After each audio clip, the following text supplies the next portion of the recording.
we used to talk a lot in the field about cookie cutter programming, right? Yeah.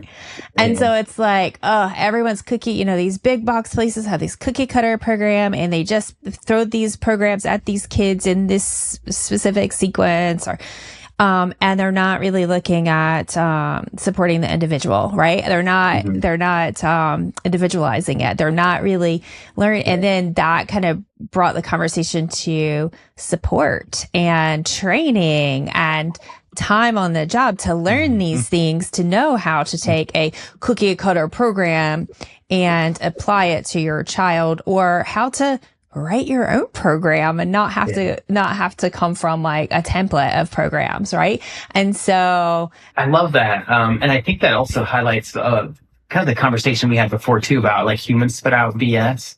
Yeah. Again, going back to like the potential problem with an average program being implemented with a client isn't new in ABA. And arguably one might be able to say AI actually allows us to make it a little bit more individualistic at the same speed. One could run that argument. I don't know if that's fully true. But going back to, again, the issue or the conversation may be misplaced if it's only about AI, but getting back to, again, the contingencies, right? The BCBA is overworked, doesn't have the time and maybe the skill set to write up something for this client. That's the contingency that we need to address. Right? Tech companies, they'll give us whatever tool we're willing to pay for to meet that or to fix that barrier. But if those contingencies don't change, though, we can't expect the behavior to change. Do you think this changes outside of scope, right? Like something that BCBAs really need to be careful of is, can I do this? Is this outside of my scope? Am I ethically practicing? What do you think? I think so, for the reasons, perhaps, I guess there's two ways we can think about it, or at least two ways to find more. The first thing I thought of when you asked that question was going back to the person that's new to a domain, right? How do you do complex nuclear physics in your garage? I'm an expert now. I'm not going to blow into that. And that's the concern here, right? The BCBA really interested in feeding challenges. They chat with, I read the research literature. I put this into ChatGPT. Yeah, this sounds good. I bet I got this. Even if you say, hey, what are the barriers? What are the things I need to look out for? Again, that's all textual, right? Yep. Not actual contingencies. So that, I think, is certainly a concern, that people will be less likely to reach out to an expert to get the supervision or mentorship that they need. And again, going back to, I've seen a lot of BCBAs in the field that were just confident in their abilities regardless and didn't seek mentorship. So I don't know that it gets rid of that issue, but I could see this exacerbating that for sure.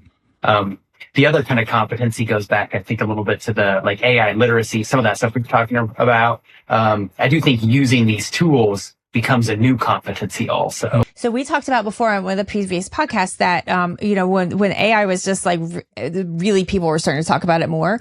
And we were even in our community getting like, well, why should we buy a handbook? Like we'll just have like ChatGPT make a handbook for us. And we're like, okay, well, you don't know what you don't know. There's all these laws and regulations and all the things.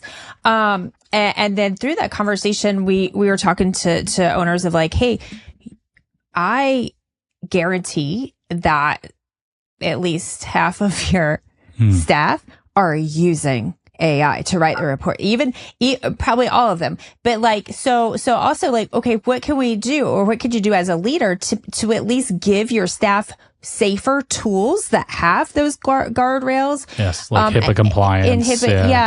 Exactly, HIPAA compliant being a huge part of that, versus like just a free whatever Claude. Yeah, I mean, going on Google now, right? Like, well, right. Yeah, and so like just acknowledging that your staff is using AI, so you might as well like really start to look forward and think, what tools can I provide for them that are going to be safer and better, versus being like, you're not allowed to use AI to write your reports, Yeah. So it's a great call out. And the few studies that have been done, and they are usually surveys, so they are fact, but the numbers range anywhere between like 50 to 90% of employees or companies report their employees are using unsanctioned AI tools. Right. Yes. So even that, like companies that have them, they're still using it, shadow AI. I agree. And one of the things I always find fascinating, and here I'll do a little bit of a plug, Ryan O'Donnell and I have we call it Project Chiron series, where we were both watching this AI space evolve, and we're started to get a little frustrated with the lack of AI literacy in some of the conversation and behavior analysis. So we started a weekly newsletter where we just try to, educate people about AI. But within that conversation, it regularly will pop up this idea about like a walled garden AI system, and people don't even know that that's possible or exists. But like as a company, that I can create a completely secure system where people can interact with these tools, explore, play around, HIPAA compliant, right? Data's not going anywhere. Yeah, totally. Those things are really important. And yeah, I would, we suggested that they do like an anonymous survey in their company. Are you using AI? Right. And, I think, that's very important at this point. That was what, 8 months ago, probably? I was going to say, that's like, when I was getting lost in my ramble. It was probably almost a year ago. Like, this is something that most people are using at this point. I think everybody's using it at this point. Looking at my Facebook, everybody's using, to make really cool pictures, that's for sure. Plus the posts with the emojis. You can't. There you go. Giveaway, like maybe people are just really leaned into emojis lately. They love emojis. Love emojis. I know. And LinkedIn, that's a new space. I'm like ancient. Like I've just never been one to want to spend a lot of time on social media. And, our team is like, we need to spend more time on social media. So I'm like trying to learn LinkedIn and like step into that and like understand the culture. And I started like reading my first few posts and I was like, everyone sounds the same. Like you see these same like few phrases like over and over again, or the symmetry in the structure of the sentence. And I'll be honest, like I was like, this is important, but it's not something I want to spend a lot of time on. So, hey, I will use some AI to like help me write a few posts, and I'll like talk into my, chatty or whatever. And I'll say, okay, these are the points I want to make. This is how I want to come across, don't make something up, don't whatever.